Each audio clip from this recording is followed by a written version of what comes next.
Buenas tardes. Con esta conversación de hoy con el arquitecto Ricardo Bofill finalizamos el ciclo que se ha desarrollado en cierto modo como un puzzle, ¿no? Pero al final yo creo que todo va encajando. Se explica algunos días pues algún aspecto del fenómeno que se produjo en Barcelona en los años 60, otro día otro, a veces coinciden, a veces se separan, pero más o menos como en un puzzle, pues todo termina por encajar. Para eso están los puzzles. La verdad es que el primer día se dijo Castellet esbozó dos actitudes ya a finales de los 50 que en cierto modo marcaron el fenómeno de los años 60 en Barcelona. Una era la de Juan Goytisolo, que era marcharse, y otra la de la que intentaron los editores, que era más bien traer gente para que ayudara a cambiar el país, ¿no? Yo ahora apunté una tercera, que es la de, a partir de un momento dado se me impuso como única viable en mi caso, que era la de vivir en España como si no estuviera viviendo en España. Como si España fuese un país libre, sin dictaduras y sin nada, si no, no hubiera podido escribir, ¿no? Claro, esto es... Y también viviendo pues, como si viviera en un país libre. Pero obviamente esa postura tenía sus límites y con mucha frecuencia chocabas con la realidad. En el caso de Ricardo Bofill, por ejemplo, pues esto no fue posible. No fue posible sencillamente porque ser novelista no es una carrera universitaria o algo que se aprenda en algún tipo de escuela, aunque existan. Y en cambio, pues arquitectura sí. Con eso quiero decir que Ricardo Bofill creo que estuvo, él nos lo contará ahora, pero estuvo matriculado unos meses en España. A partir de ahí, la carrera de arquitectura la estudió fundamentalmente en Ginebra, en el extranjero. El por qué pasó eso es lo que nos va a decir. Y lo que yo no sé si él recordará también, pero yo no recuerdo exactamente cómo nos llegamos a conocer. Es posible que fuese a través de mi hermano Juan, que era el contacto, como se dijo ya anteriormente, entre París y Barcelona, no lo sé. Él había, a diferencia de la mayor parte de nosotros, que como ya sabrán los que han asistido a otras conversaciones, pues en gran número habíamos estudiado en La Salle. De La Salle ha salido mucha gente de la que ha pasado por aquí. En el caso de Ricardo Bofill, no, fue el Liceo Francés. Entonces el conocimiento del francés, perfecto, es decir, nosotros lo sabíamos, pues el aprendido en la escuela, ¿no? Seguramente facilitó el que empezase a salir un poco antes. Por otra parte, era el único de los amigos de aquella época que tenía coche. Un Fiat de segunda mano, que era muy bonito, la verdad, y que lo utilizábamos para muchas cosas. Pero yo no recuerdo exactamente cómo nos conocimos. Lo que sí recuerdo es que nos caímos muy bien y que la relación entre un escritor y un aspirante arquitecto, en realidad en los primeros momentos se desarrolló en dos terrenos. El político, es decir, fue la breve época de militancia por mi parte y por la suya, de forma que, utilizando su coche, pues repartíamos ejemplares de esta peculiar revista Mundo Obrero, que decía una serie de tonterías enormes sobre España, porque estaba impresa en Moscú. Es decir, nosotros lo traíamos, entonces no tenía ni idea de lo que pasaba realmente en el país. Hablaba de las largas masas trabajadoras que estaban a punto de derribar al régimen, esto lo decían constantemente, ¿no? Largas masas, decían, sí. Y este era un aspecto. Él y yo repartimos propaganda utilizando el coche, también con Jacinto Esteva, otro arquitecto, en fin, una vida, un chico que valía mucho y murió tempranamente. Y luego, pues también el aspecto de vida nocturna.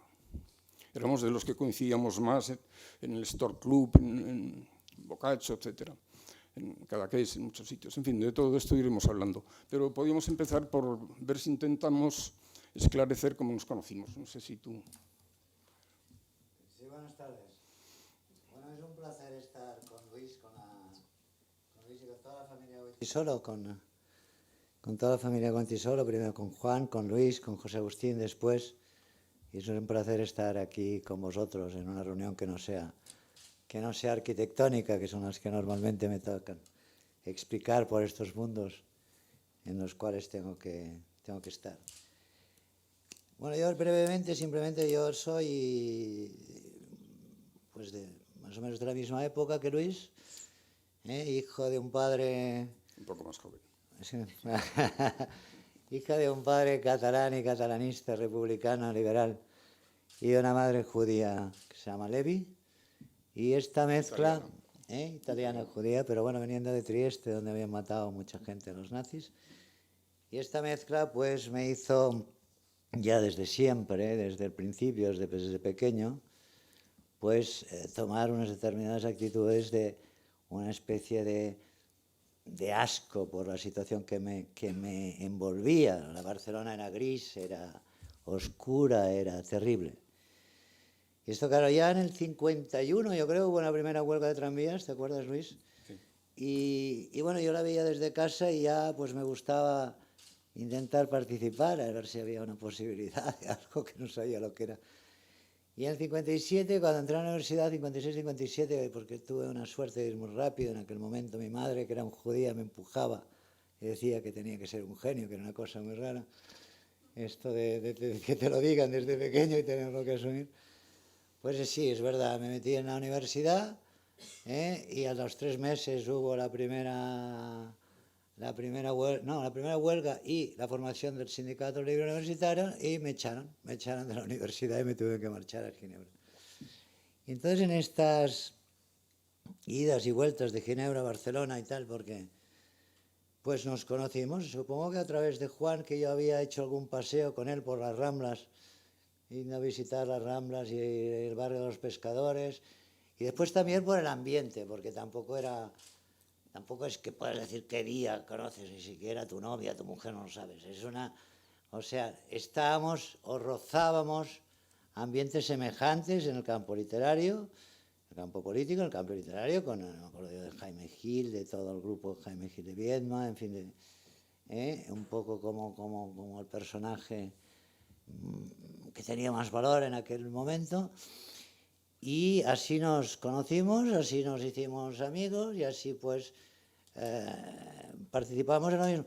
Hay una pequeña diferencia, es que yo del PSUC no lo he sido nunca. O sea, porque no me gustan los partidos, no me han gustado, pero sí que era lo que se llama el compañero de viaje. O sea, los ayudé mucho desde el principio hasta que empezó la democracia, que vi que a todos mis amigos se metían en política y yo pues yo dije, no basta. Ahora yo, arquitectura solo y otras cosas, bueno, cine que hice en un determinado momento, también en esta época, un par de películas con esta especie de...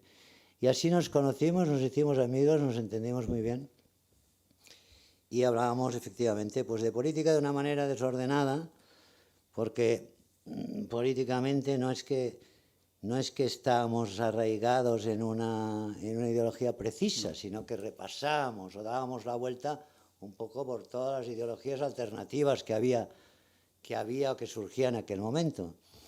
Y en Barcelona además políticamente habían solamente como 2 grupos, los catalanistas un poco, que eran muy pocos, muy pequeños, que casi no estaban agotados. Eso que mi padre era catalanista, republicano.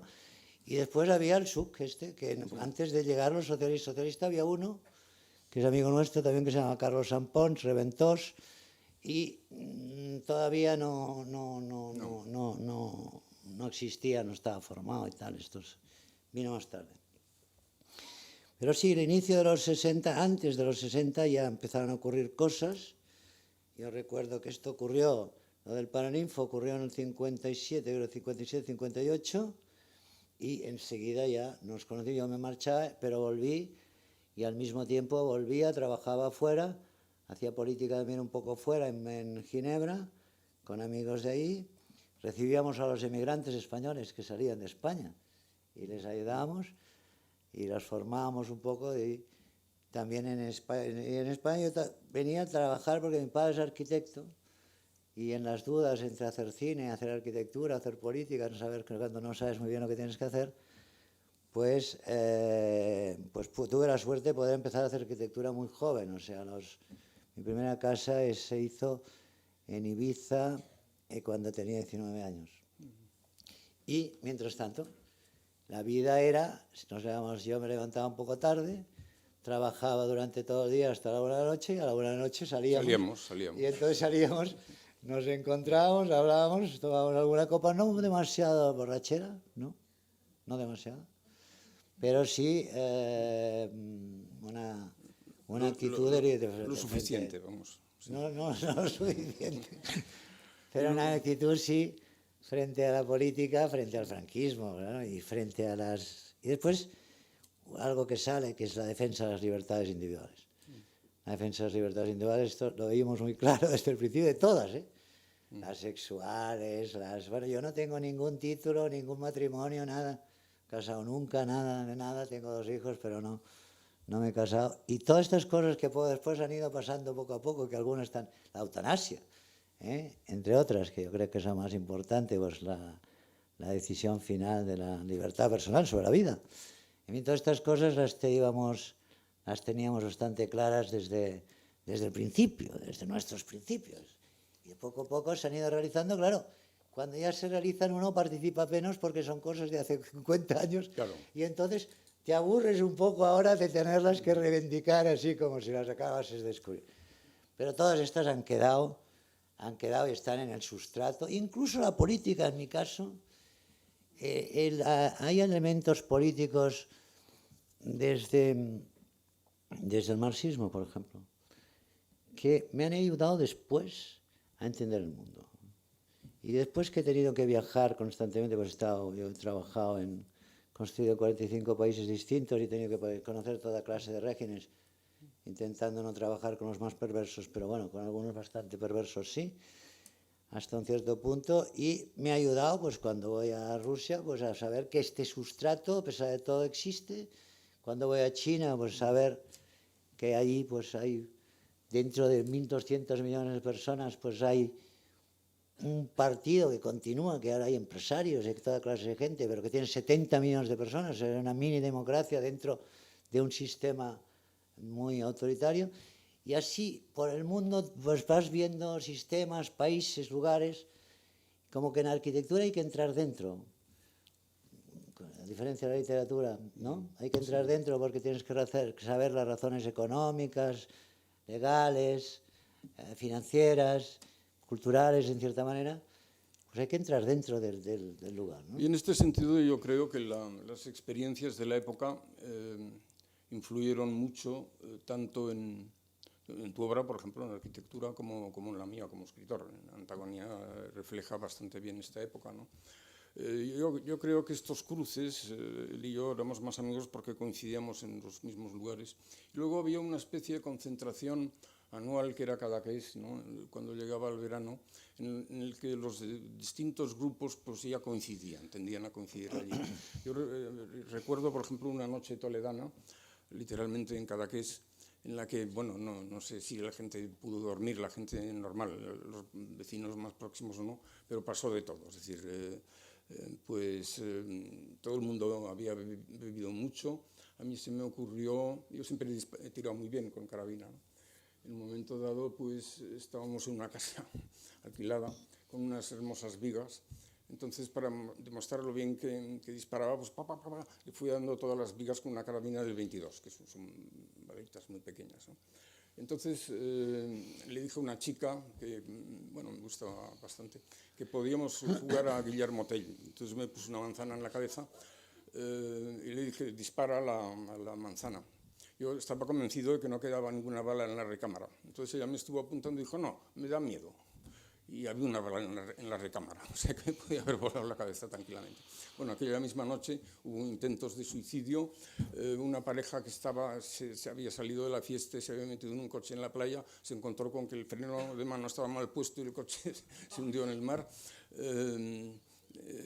Otras hubo un divorcio, momentáneo al menos, al que cooperó, en el que colaboró directamente Ricardo Bofill, y bueno, peleas por todas partes, una cosa realmente tremenda, vecinos que ya protestaban, ¿no? Y terminamos todos en casa de un médico intentando pues, resolver este intento de suicidio, ¿no? Y es que, contrariamente a lo que dijo Castellet el otro día, hablando de Dalí, Dalí no fue importante en Cadaqués, la gente más bien le tenía él vivía aparte, ¿no? El que estaba encantado con lo que estaba pasando era Dalí, era exactamente al revés. Es decir, de pasar de una España tan monótona, tan gris y tal, encontrarse con un pueblo tan animado en el que pasaban tantas cosas, yo creo que le rejuveneció literalmente, ¿no? A él y a Gala también. En alguna fiesta habíamos coincidido. Yo recuerdo una en la que una chica le pidió un autógrafo. Le dijo, sí, pero tendrá que ser en la nalga. Entonces dijo, sí, ningún problema. Entonces inmediatamente dijo, y si otras señoritas, de esta forma un poco pontificia que tenía de hablar, ¿no? Quieren que también les dedique un autógrafo, pues con mucho gusto. Entonces se formó una larga cola. Y luego todos comentaban el problema que era ducharse, porque tenían, claro, un autógrafo muy valioso, ¿no? Y claro, se iba a borrar, era un autógrafo perecedero. Pero en fin, quiero decir que realmente era un lugar que atraía a la gente y atrajo películas de todas las nacionalidades. Sí, Cadaqués, ¿sabéis dónde está? Está en el final del Pirineos, la punta de los Pirineos tocando al mar, y es muy bonito, muy aislado. Era difícil llegar porque eran unas carreteras estrechas y había que tomar tiempo y tal. Y claro, era un sitio aislado, donde la gente, además, la gente de Cadaqués estaba un poco sonada porque sí, vivía un poco aislada y soplaba el viento, lo que llaman la tramuntana, que es el mistral, el viento del norte, que sopla muy fuerte. Y entonces la gente de por ahí, el tío del bar, pues está muy loco. Y el tío del panadero también, y el otro también. Entonces, claro, era un ambiente propicio, muy propicio, para que alguna gente... Había un par de americanos que era más bien... Pero no solamente estaba él, porque estaban algunos pintores y escritores de la época, porque estaba ahí de la época del Dau al Set. Si conocéis la época del Dau al Set, ¿no? Es la época de la... John Pons. Estaba Pons, estaba Cuixart, estaban una serie de pintores, escritores, y habían también algún marchand americano que estaba por ahí intentando comprar. Pero no era Dalí el personaje más importante, para nada. O sea, se asimila a Cadaqués y a Dalí, pero no es cierto, había un ambiente... Dalí también apareció siempre con gente guapa, y ahí conocimos al travesti este que tiene tanta fama, ¿no? Sí. Y después con dos hermanos guapísimos, que era una cosa tremenda, cuando salía todo el mundo se quedaba impresionado de estos hermanos. Uno de ellos era el actor que sale en Las noches de Caviria, creo, sí, ¿no? Sí. Un actor que sale en... Sí. Que hace de indio. Era un ambiente propicio porque uno estaba fuera, estaba un poco fuera y estaba en otro lugar y estaba con el viento, con el mar y bueno, y con estas noches en las cuales no habían horarios, no había tiempo, que después Ibiza. Pero también. Pasó. Yo le pregunté ayer a Esther Tusquets y me dijo que al cabo de pocos años ya decayó. Sí, la gente... ¿Y tú habías pasado Ibiza, por otra parte? Sí, yo muy pronto fui a Ibiza, donde construí mi primera casa para una tía mía. Ibiza también, yo llegué de Ginebra a Ibiza con unos amigos, que era arquitecto, y ahí en Ibiza hice el primer proyecto de la primera casa que se pudo realizar, porque para una tía mía en Ibiza, y no había nadie, absolutamente nadie. Estábamos horas en el puerto de Ibiza, con los bares que había antiguos y tal, con el barbero que íbamos a ver para que nos afeitase de vez en cuando. Y era otro lugar, pues una especie de paraíso alejado, porque no había esta cosa que se ha convertido, como todas De todos modos, esto ya, si lo generalizamos, pasa en todas partes del mundo. O sea, todos lugares que hemos descubierto, que se han descubierto como lugares extremos de gran belleza, bueno, o de gran belleza, o de gran aislamiento, se han convertido en lugares imposibles.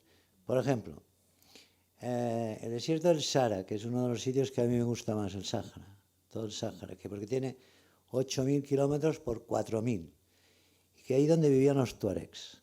Bien.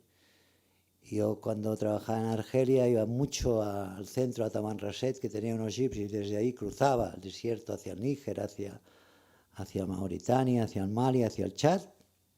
Eran mis vacaciones, mi manera de tener un contrapunto con la arquitectura sobre la nada, sobre un material que es la roca que se deshace en arena y que se convierte en inmensas dunas.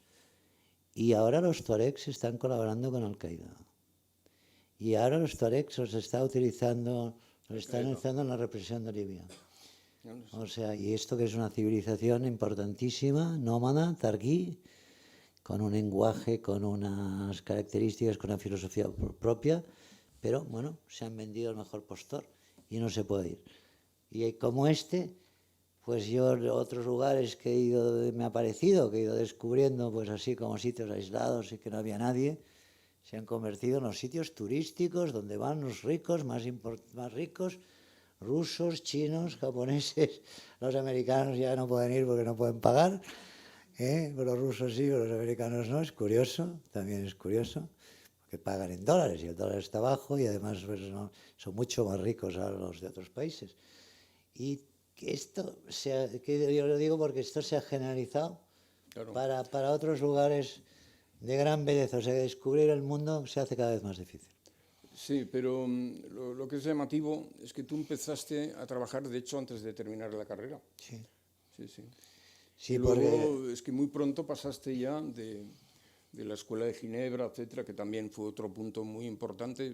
Había gente, bueno, desde María Zambrano hasta José Ángel Valente, por una parte, pero había también políticos, luego gente rara, como ¿cómo se llama? Punset, de Punset, las redes, ¿no? Punset llega ahí, sí. Luego el actual director de la Academia de Historia, que ahora mismo no recuerdo cómo se llama, pero también estaba por allí. Virgilio Garrote, que era un porcino terrible. Sí. Virgilio. Y bueno, era bastante interesante, pero allí no hiciste nada que yo sepa. En cambio, empezaste muy pronto en Francia. No, yo empecé con mi padre. Bueno, estaba en Ginebra, bueno, me marché de aquí, estaba en Ginebra, iba y volvía. Y después, gracias a mi padre, que era arquitecto y constructor, pude empezar a trabajar.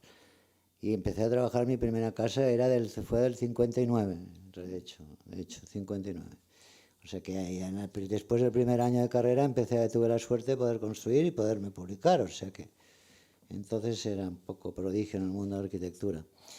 Y a partir de ahí estuve unos años en España haciendo un equipo, hice un taller, que llamé taller porque tiene esta parte artesanal, no me gustaba la parte estudio, le llamé taller, y a partir de ahí hice un equipo que lo llamaba un equipo interdisciplinario porque efectivamente había gente de distintas disciplinas, no solamente arquitectos, sino de gente de matemáticas, de la escritura, de tipos como Ruber, por ejemplo, no sé, gentes distintas. Al final, más tarde, José Agustín estuvo también un poco. Sí, por cierto, hay un libro suyo, Taller de Arquitectura, un libro de poemas, que se refiere a las obras, a su etapa en la que colaboró con Ricardo Bofill.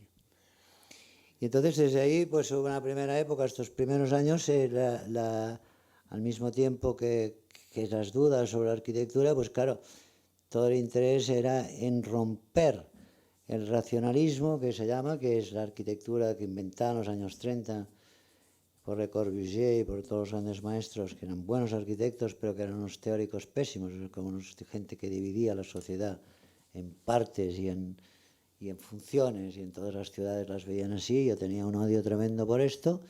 Lo que a mí me gustaba al principio era la arquitectura vernacular española, y esto gracias a Juan, porque íbamos a Almería, íbamos a Níger, íbamos en fin, a los pueblos de Andalucía y a los pueblos de Murcia y a los pueblos de toda la costa interiores, que eran de una preciosidad estos volúmenes, que después me enteré que esto venía más tarde del Valle del Dra y del sur de Marruecos, de las ciudades del borde, como las ciudades del borde del desierto, hacían esta arquitectura que es una respuesta a las necesidades primeras, utilizando los materiales del lugar y primero se hace un cubo, se mete la gente, después se tiene un hijo, se hace otro cubo, después otro cubo, se va adaptando a terreno y esto se hace con piedra y adobe.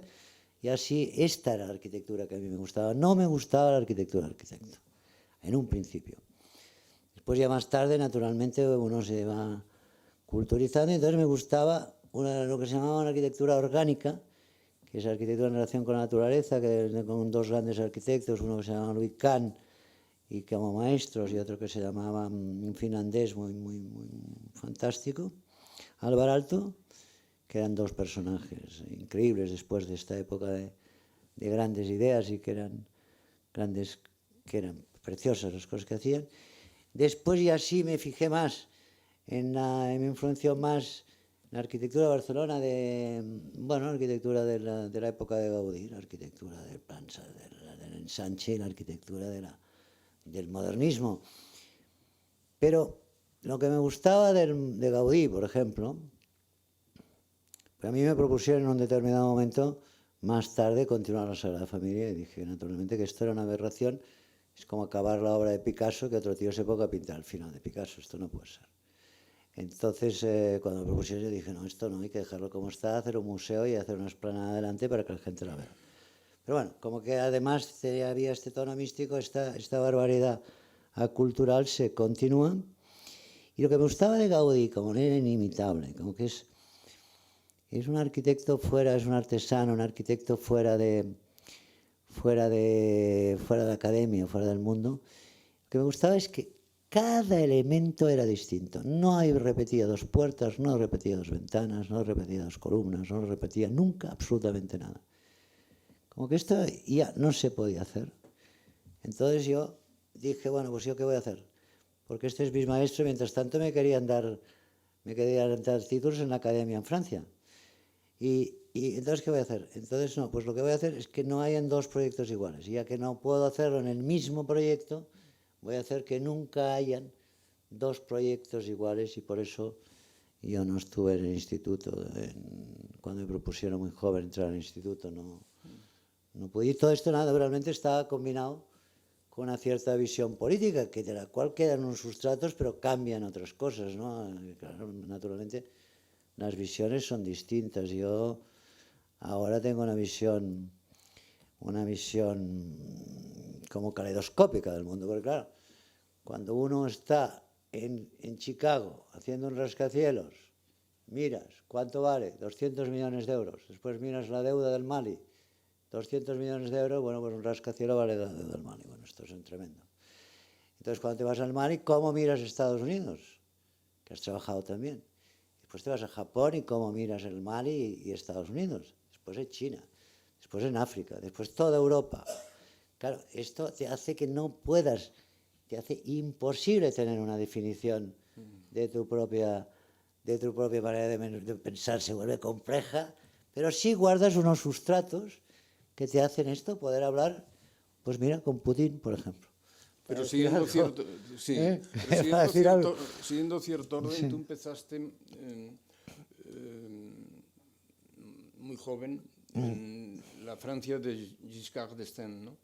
En el entorno de París, barrios enteros. Sí, yo cuando me prohibieron, después regresé a España... Y trataste con él también. Intenté hacer la Ciudad en Espacio en Madrid, que me la prohibió Carlos Ares Navarro, que era alcalde de Madrid, y me expulsó y me dijo, tú no trabajarás nunca más aquí. Y bueno, a mí me habían dado ya los premios, el premio Friedrich Schumacher en Alemania cuando tenía 22 años, y me habían hecho doctor honoris causa en la Universidad de Hannover, no sé. Y aquí el Carlos Ares Navarro me dijo, no trabajarás nunca más, o sea, te puedes marchar. Y me volví a marchar. Y entonces, cuando me volví a marchar del todo, entonces me vino el gobierno francés y me dijo, puedes trabajar, y estuve trabajando en las ciudades nuevas que se hacían alrededor del país, haciendo las viviendas sociales, que era mi obsesión, de otra manera. otras viviendas sociales. Que esta era la obsesión que yo tenía más grande, aparte de los monumentos y aparte de la situación actual. Y bueno, y un día estaba yo en... bueno, no, Salvador fue a ver a Giscard, ahora que recuerdo, Salvador Clotas, porque me llamó, y pero Salvador estaba conmigo, ahora lo recuerdo, sí, Salvador. Era ministro. Sí, era ministro, Giscard era ministro de Finanzas, ¿eh? Y entonces yo no estaba, no sé, estaba en Argelia, no sé qué, fue Salvador y dijo que era yo, entonces habló con Giscard. Y entonces al cabo de muy poco tiempo ganó las elecciones, muy inteligente, muy conservador, pero muy inteligente. Y ganó las elecciones y yo estaba en India y me llamó el ministro de Cultura y me dije, el presidente te quiere ver mañana. Digo, coño, no puedo y tal. Y entonces efectivamente fui allí y me encargó un barrio en París, en el centro de París, que se llama Leal. Estuve trabajando en este barrio, una especie de concurso tal, en el centro. Esto ya era el 73, 74. Y entonces en aquel momento cambiaron, porque París, que era bueno, es donde está el Estado, el alcalde no era alcalde, no había alcalde, era un prefecto, nombrado a dedo por el jefe del Estado. Pero ahí hubo un cambio y la primera vez que hubo un alcalde fue Chirac. Y entonces cuando entró Chirac, lo primero que dijo, la lucha de poder por la arquitectura, que es una cosa rarísima, que pasa en todos los países, en España no tanto, está más mejor, pero en Rusia, en China, en todos los países, bueno, en Francia no hablemos, porque cada presidente tiene que dejar su trazo, su obra, y la tiene que dejar construida. Y entonces, bueno, el tema fue tremendo. Y Giscard me dejó este barrio, y claro, con toda la administración encima, cuando subió Chirac, me llamó, yo estaba en Argelia, me llamó y me dijo, se ha acabado. Esto, el arquitecto en jefe soy yo. Digo, coño, pues si eres un político, acabas de ser alcalde. ¿Pero qué te da ahora por qué? No, pero además me voy a Senegal y aquí tengo a todos los periodistas esperando que hagas una conferencia de prensa. Dije, bueno, pues lo que te voy a hacer es un pleito por quitarme una obra por las buenas, porque esto no se puede hacer, esto es una cosa. Y efectivamente le hice un pleito y después él acaba diciendo que gracias a él estoy en Francia, pero que es un tipo es poco coherente, así como Giscard es más conservador, pero más coherente, tiene más inteligencia, tiene más conocimiento. Daba gusto trabajar con Giscard, a pesar de que era un reaccionario, pero daba gusto. Giscard cuando entró de presidente, al cabo de una semana yo lo vi y me dijo, yo soy el último presidente de la derecha, después de mí vendrán los socialistas. Esto es muy raro. Me dijo esto y me dijo, además, un presidente es una persona sola, que está sola delante del mundo, que tiene que tomar decisiones solo, y lo único que puedo hacer es algo de arquitectura para que se quede, porque todo lo demás se van a olvidar. Son las dos cosas que me dijo el primer día y yo dije, bueno, este hombre conservador, culto, muy snob, y además tenía complejo social, porque si era aristócrata se llamaba Destin, pero no. Y bueno, pero sí fue así. Sí, sí. ¿Y luego pasaste a New Jersey, a Estados Unidos? ¿O cómo no, fue primero hice todo... los viajes, digamos. No, primero yo me lo hice de una manera bastante programada. Y me hice primero del norte, desde Suecia hasta África. De Suecia, Holanda, Bélgica, Francia, España, Marruecos, Argelia, Abidjan, todo de norte a sur, todos, bueno, fui construyendo, dejando, pero estaba en el mismo paralelo. Y tenía un amigo que era crítico, que ha escrito un libro que se llama Genius Lodge, que se llama Norbert Schulz, que si alguien quiere saber lo que es el espacio y la arquitectura, se lo aconsejo. Y me dijo, que me explicó Barcelona, además, que fue muy interesante, pero un noruego que me explicaba Barcelona, como el cruce de dos lugares distintos. Y que me explicó incluso la influencia árabe en Barcelona, porque las torres eran octogonales y redondas. Y después empecé a dar la vuelta en otro sentido, entonces sí me fui a Estados Unidos, trabajé en Estados Unidos mucho, en Chicago, en Canadá, después en Japón, después participé, siempre con un espíritu, porque ya en Barcelona, con los Juegos Olímpicos, pero también en París, de abrir la sociedad y llamar a los mejores arquitectos para que, los que antes llamaban, es un lío, pero antes a los mejores para que dejasen obra, para que oxigenasen un poco las unas culturas muy locales y muy cerradas, ¿no? Y Barcelona incluido y París incluido, pero París estaba muy cerrado y lo logramos abrir a que una serie de arquitectos internacionales participasen. Y después fui dando la vuelta, trabajé mucho en Japón, en Tokio tengo bastante obra y además me quieren mucho. Después en China. En China ha sido muy apasionante porque he conocido la China del final, de los años 80, 82, 80, del final del comunismo y del principio de la apertura y cómo la hicieron. Y los chinos querían, los arquitectos chinos, la Academia China quería encontrar una arquitectura que saliendo de la tradición china se modernizase. Y esto tengo que decir que no se puede hacer. Es curiosísimo. Solamente la arquitectura occidental tiene, parece muy reaccionario lo que digo, pero solamente la arquitectura occidental tiene capacidad para innovar y para producir modernidad de vanguardia. Y las otras no. Y las otras no. Pues las chinas lo probaron y estuvimos mucho yo insistiendo porque a mí me gustaba mucho la idea de que saliese la arquitectura del propio lugar. Ya lo había probado en Argelia, lo había probado en muchos sitios. Y la China estuvimos intentando con todo el mundo, haciendo concursos y cosas, y terminó con el edificio este de la ópera, que fue realmente el cambio real de China, en Pekín, porque no deja de ser un imperio, a pesar de que Shanghái sea muy importante, pero Pekín es la capital de un inmenso imperio de 1.200 millones de personas. Es muy difícil de gestionar. Y este fue realmente el cambio oficial hacia una arquitectura que viene de todas partes y se han convertido en tíos muy buenos. Los arquitectos son mejores que los arquitectos de otros lugares en este momento, incluso tecnológicamente.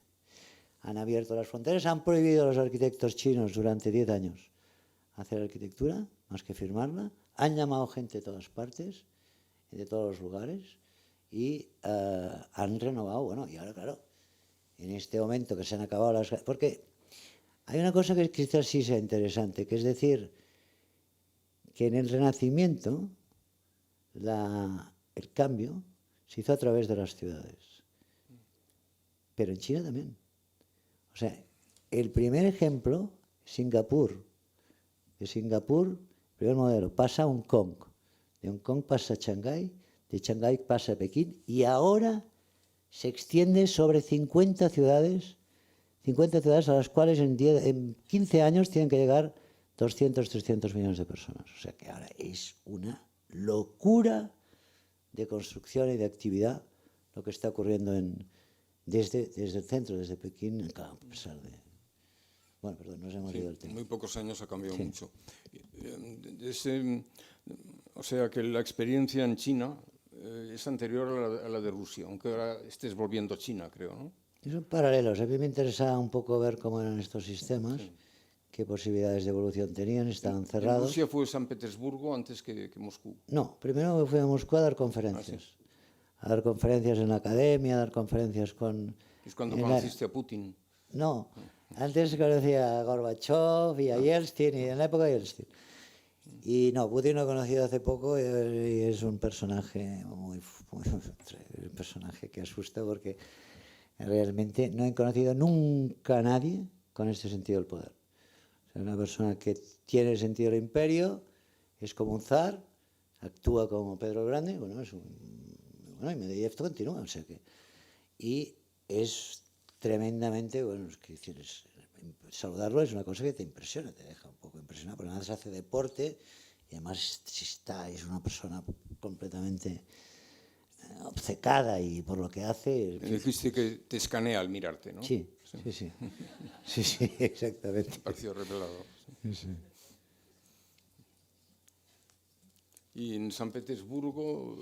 Bueno, en San Petersburgo lo que pasa es que hay una especie de concurso ya en la época de Putin y les dio San Petersburgo es una ciudad preciosa, porque es una ciudad hecha de nuevo, una ciudad nueva, hecha primero un intento en la época de Pedro el Grande, tiene 300 años, hecha por un francés, dibujada por un francés que se enfadó con Pedro el Grande, entonces llamaron a los italianos, que son los que llegan siempre, y que los que hacen las ciudades. Se llamaba Rossi, los grandes arquitectos. Eran arquitectos maestros de obra italianos, no eran los grandes italianos, pero se hicieron San Petersburgo como se han hecho Washington, vaya, es lo mismo.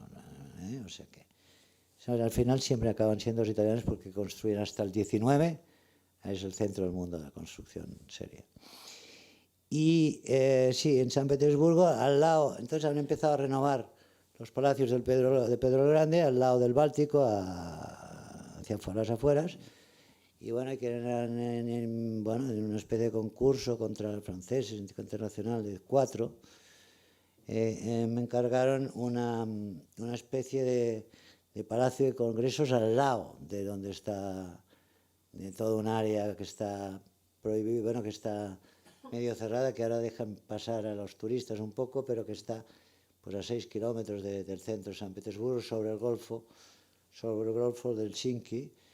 Y bueno, así he tenido la ocasión de conocer a todo cómo funciona el Estado ruso, cómo funciona la administración del presidente, pues este es un encargo directo de la administración del presidente, y esta especie de nostalgia que tienen los rusos, claro, después de haber pasado por esta represión tremenda, esta especie de nostalgia que tienen de la utopía y de complicar terriblemente las cosas. O sea, son muy inteligentes, ¿eh? O sea, hay una nomenclatura en Rusia que viene de abajo, o sea, es la francesa, pero en grande. O sea, cogen a los mejores de las escuelas de cualquier lugar, los meten en las mejores escuelas de Moscú, de allí los meten, van directamente y acaban en el Estado o en las grandes empresas, pero muchos en el Estado.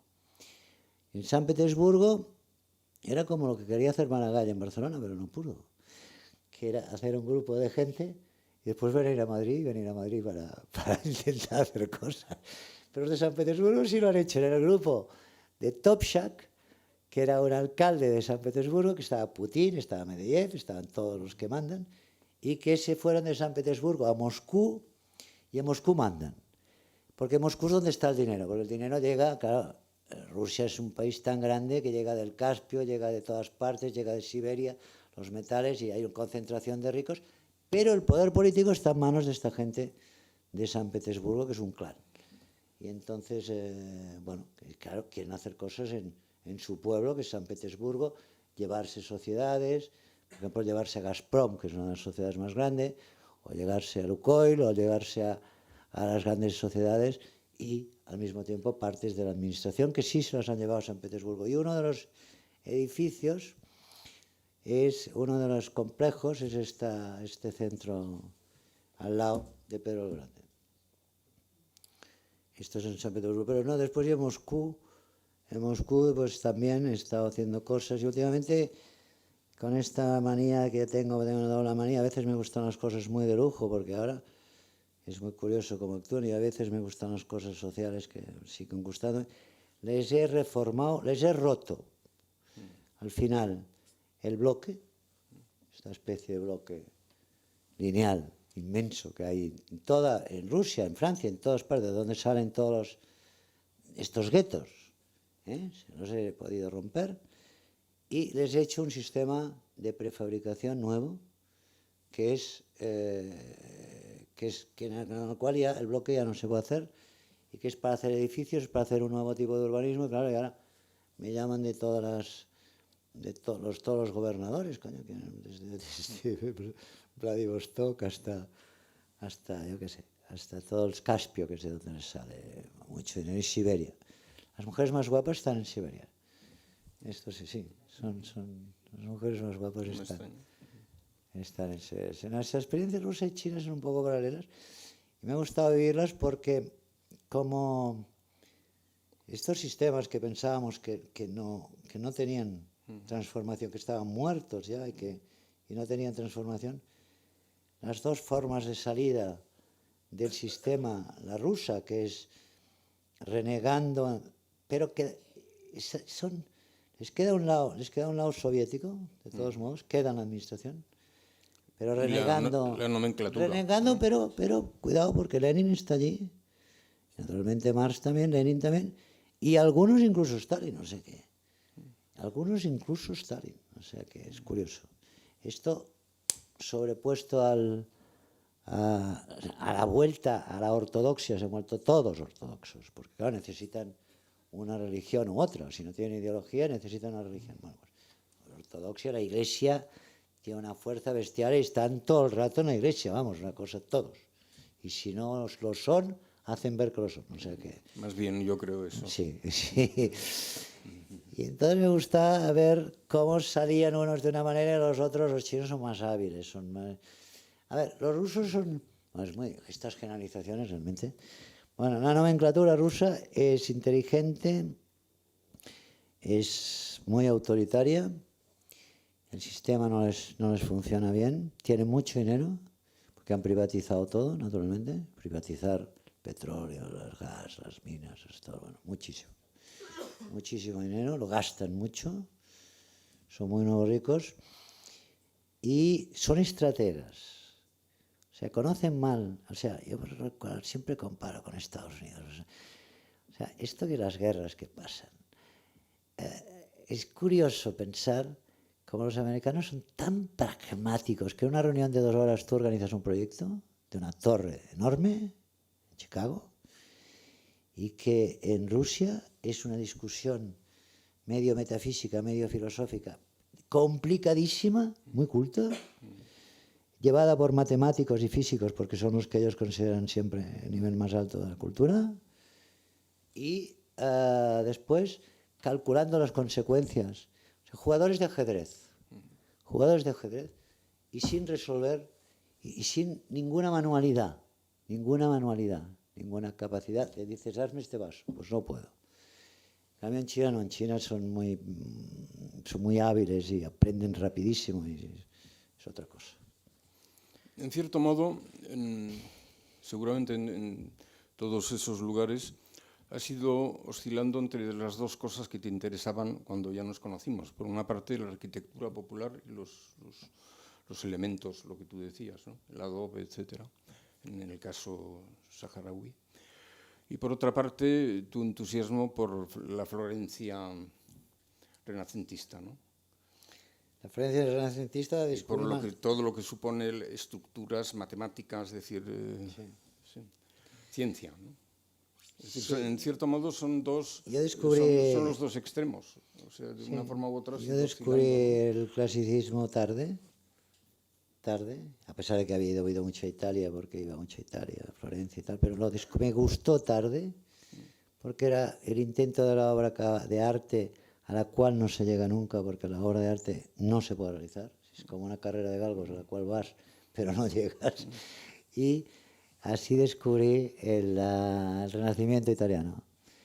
El Renacimiento italiano, y entonces, claro, tuve una idea un poco que me duró 10 años, por eso, con un equipo de trabajo y de investigación que trabajó 10 años sobre esto, y un grupo grande.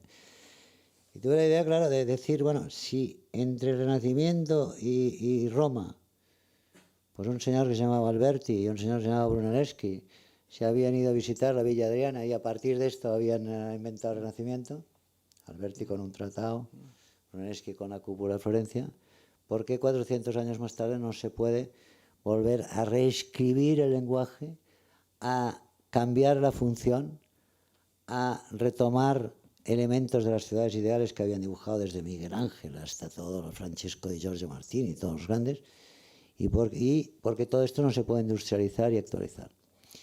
Entonces me dio por esto e hice algunas cosas en esta vía, con una frustración bestial, pero también trozos de ciudad y barrios sociales que tuviesen otro aspecto, y esto hasta que vi que esto se convertía en academia, y una academia falsa, y frenaba la vanguardia y la modernidad, entonces prácticamente lo dejé. Y luego, como elemento clave para ti en la arquitectura, bueno, en general parece lógico, ¿no? Es el espacio, es decir, para ti es el elemento fundamental. Sí. Por supuesto que la arquitectura es un arte del espacio, como la escultura, ¿no? Sí, yo creo que la Pero diferencia... tú le dabas, en general, lo cierto es que en la práctica gran parte de los arquitectos prescinden totalmente. No tiene sentido el espacio, tiene sentido de distribución, pero nada más. Y ahora sentido gráfico en este momento más que espacial. Exactamente. No, lo que diferenciaba la arquitectura de las otras artes era el espacio, el interior. Te metías dentro. Sí. O sea, la escultura, de todos modos, era volumen. Sí. Bueno, en algún caso como Chillida lo hizo muy grande, entonces también se metía dentro de una pirámide, porque hacía de arquitecto, pero la diferencia fundamental, sin la definición primera, es que la arquitectura es el arte del espacio, el arte de construir el espacio. Y esto nos lleva, naturalmente, en el arte de construir el espacio, te lleva pues a tener que conocer la historia y tener saber pues que un templo griego, ya, y no hablemos de los egipcios, pero también, es un sistema matemático. O sea, cada templo es una serie matemática distinta. Por lo tanto, una serie en el espacio.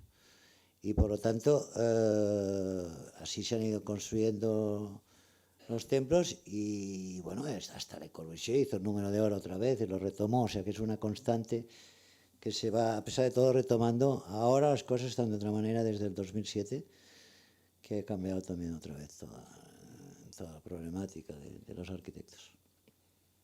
Yo recuerdo haber escrito en Opinión en el País un ensayo, bueno, una colaboración breve, que se titulaba Novela y rascacielos. Y luego la desarrollé en Nueva York, precisamente con Ignacio Echevarría. Me parece que no existía el Cervantes, era justo antes, en el Instituto de España. Y establecía cierto paralelismo entre la novela del siglo XX y la arquitectura, en el sentido de que en la novela del siglo XX parece la novela adquiere en la novela adquiere una importancia extraordinaria la estructura, cosa que antes no, es decir, no se cuidaba, simplemente se iba relatando, se iba narrando. Pero en el siglo XX es evidente que no, es decir, ni Proust, ni Joyce, ni Jean Dos Passos, ni Faulkner, en fin, cada uno tiene un estilo arquitectónico casi, por así decir, especial. Y esto es una cosa que a mí me afectaba porque yo también lo concebía en este sentido, ¿no?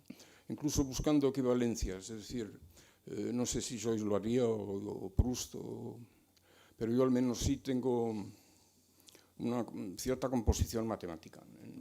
Ignacio Echevarría la ha estudiado, incluso no acabó su tesis por culpa del soporte matemático, ¿no?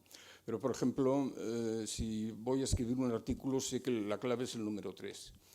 Si voy a dar una conferencia larga o un ensayo, la clave es el 5. Y para la novela, evidentemente, es el 9.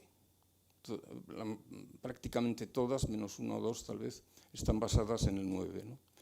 Que es un número, como todos sabemos, cuyos múltiplos, si se reducen de nuevo, si se suman y se reducen a la unidad, vuelven a dar un 9, ¿no? Es el único número en ese estilo. Y eso yo creo que tiene su trascendencia porque te permite una estructura de la novela muy apta para que todo termine encajando de igual forma, ¿no? Y en relación al espacio es lo que yo llamaría el estilo, es lo que yo desarrollaba allí, al que yo doy una gran importancia. El relato puede ser lo que sea, pero sin estilo pues va perdido, es decir, es un cuento de hadas. Sí, no, en arquitectura hay que entender que la estructura no es la estructura física, es la estructura del espacio. Y que el siglo pasado se superó la geometría euclidiana y se pasó a otros tipos de geometría, a la topología y a otros sistemas matemáticos modernos, incluso a la probabilidad y a otros tipos de cosas que en algunos casos, sobre todo al principio, yo he intentado introducir. Y en cuanto al estilo, en mi caso, claro, yo lo que pasa es que, a ver, los arquitectos se hacen famosos a través de un estilo reconocible. Y mi lucha ha sido la contraria. O sea, mi lucha ha sido el poder, el tener una posibilidad de escritura diversa. O sea, escribir con frases largas, puntos y comas, o escribir como un nuevo roman todo seguido. O sea, a mí lo que me ha gustado, me ha intentado es que el estilo no variado. O sea, y esto por varias razones. Una, por esta rotura, a mí con la monotonía. A mí me gusta mucho más Picasso que Miró, para decirlo alguna vez de la manera, porque es un hombre que cambia de estilo. Y Miró es buenísimo, pero lo profundiza muy bien. Pero me gusta más esta especie de genialidad de Picasso, de cambio constante, de descubrimientos, de estilos. Y entonces, claro, siendo otro nivel, porque Picasso es un súper genio de la historia de la pintura, pero, bueno, esta tendencia, desde mi punto de vista, me ha gustado. O sea, que he intentado romper siempre. Y esto al mismo tiempo ha sido una obligación, porque al trabajar en países distintos uno se tiene que intentar entender el país y no vas a hacer... Vamos, hay una cosa que sí que está prohibida, pero que se hace, que es hacer la misma arquitectura en Alaska que en el desierto del Sahara. Pero bueno, ¿qué es esto? O sea, que los grandes arquitectos con estilo hacen lo mismo en Alaska que en el desierto, en esta especie de arquitectura que sirve para todo. Y a mí esto me molesta, pero profundamente. Entonces, claro, a mí me siguen llamando para intentar ayudarles a entender el país y a entender a ellos mismos como un personaje internacional, para intentar pues transmitirles una parte de la cultura. Supongo que lo habrán visto en la pantalla. El tema era la arquitectura. Pues gracias a todos ustedes.